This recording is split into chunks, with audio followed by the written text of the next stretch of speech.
Olá! Quem atua na clínica de pequenos sabe, diagnosticar alergia alimentar em cães pode ser um verdadeiro quebra-cabeça.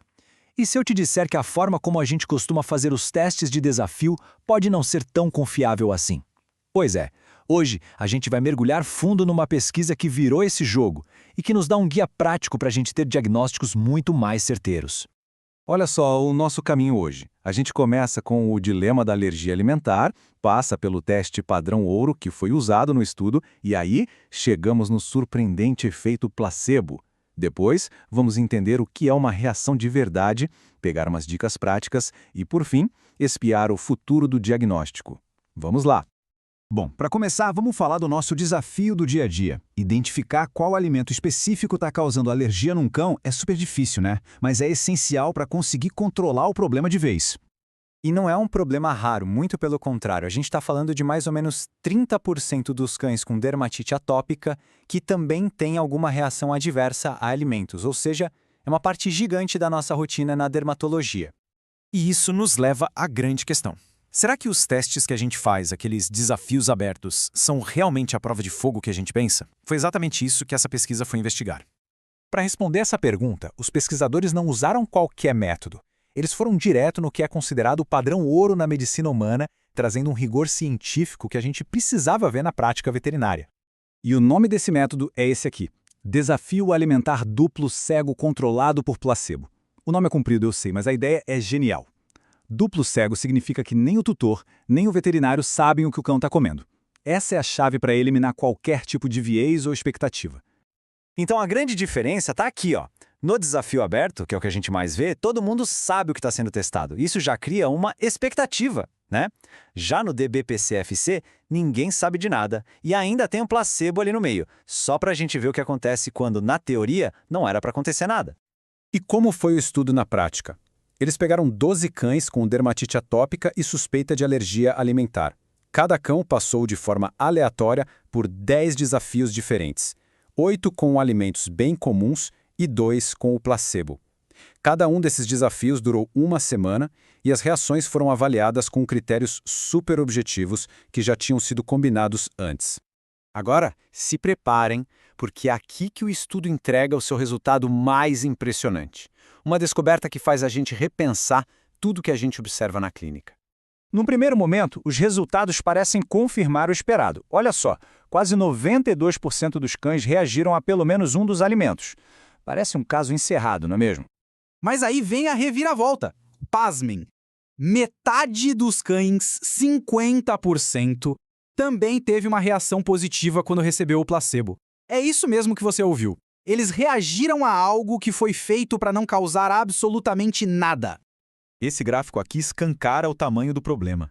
Com a taxa de reação ao placebo tão alta, fica óbvio que muitos dos sinais de alergia que a gente vê nos testes abertos podem, na verdade, não ter nada a ver com o alimento que está sendo testado. Tá, mas por que uma taxa de placebo tão alta? A resposta está na metodologia. Vamos ver agora como definir o que é uma reação de verdade é o ponto mais crucial de todos para um diagnóstico correto. Para não cair na subjetividade, no acho que piorou, o estudo foi muito esperto. Eles não se basearam em qualquer percepção, eles definiram o que seria uma recaída usando critérios muito, mas muito rigorosos. Uma recaída só era considerada se batesse um destes 3 pontos. A avaliação do tutor de que a piora foi de moderada a grave, um aumento de mais de 100% no score CADES, que mede as lesões na pele, ou um aumento de mais de 100% na escala de coceira, a PVAS. Sem achismo, só com dados. E é aqui que está o pulo do gato para nossa prática. Essa tabela mostra o desastre que seria se os critérios fossem menos rígidos. Por exemplo, se eles considerassem recaída apenas um salto na coceira de um nível baixo para um alto, mais de 90% dos diagnósticos corretos teriam passado batido. A escolha do critério muda completamente o jogo. Ok, já entendemos a ciência por trás, agora vamos para o que interessa. Como a gente pega essas informações e transforma num guia prático para usar na clínica amanhã. O nosso objetivo final é bem simples, na verdade. É parar de dar diagnósticos falso-positivos que só geram restrições de dieta frustrantes e ter muito mais confiança na hora de bater o martelo sobre um alérgeno. As lições práticas são bem diretas. Primeiro, Antes de começar o teste, combine com o tutor critérios claros sobre o que vai ser considerado uma piora. Segundo, converse abertamente sobre o efeito placebo e sobre como a nossa expectativa pode influenciar o que a gente vê. E por último, padronizar tudo, da quantidade de comida à avaliação, é muito mais importante do que a gente imaginava. E essa frase, dos próprios autores, resume o impacto de tudo isso. Basicamente, eles estão dizendo que os resultados desse estudo colocam em xeque a validade de um monte de diagnósticos que foram feitos com testes abertos, tanto no passado quanto hoje. É um verdadeiro chamado para a gente rever nossos protocolos. E para a gente fechar, vamos olhar para o futuro.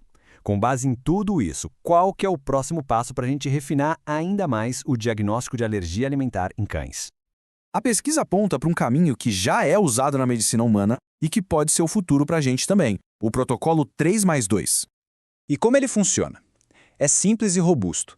Para cada alimento suspeito, são feitos 5 testes cegos, todos aleatórios. 3 com alimento de verdade e 2 com placebo. O diagnóstico só é confirmado se as reações ao alimento forem claramente diferentes das reações ao placebo. É um filtro super potente contra o acaso e o viés. Então, a reflexão que fica para a gente é essa.